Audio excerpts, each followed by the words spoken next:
Okay, I'm going to be working through a little bit of problem number 39 from Chapter 6 on page 312. This one is a good example of how to use a table to get conditional probabilities. I'm going to be working through Part A.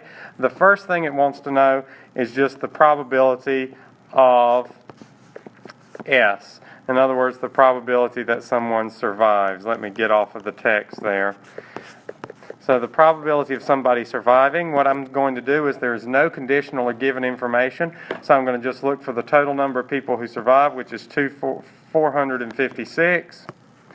And I'm going to compare that to the probability to the total number of people. Now, somebody has written in this grand total there. If they had not done that, summing up to find that grand total would be a great idea.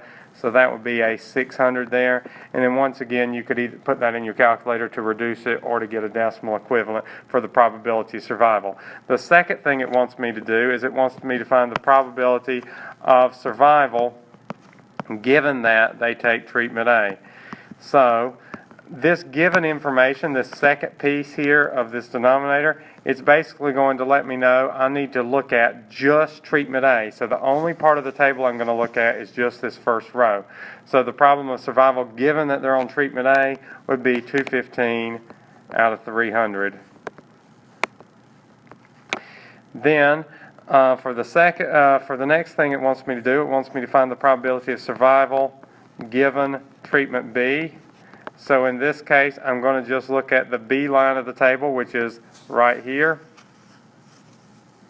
So that answer is going to be the ones who survive, 241 out of 300. And then it says which treatment appears to be better. It does appear like that treatment B is slightly better than treatment A. Now, it does not ask you to do this, but just to illustrate one more thing with this table, sometimes it's going to ask you to kind of work this backwards. Instead of finding the probability of surviving giving a treatment, it might say, what's the probability that, given that a person survives, that they had treatment B?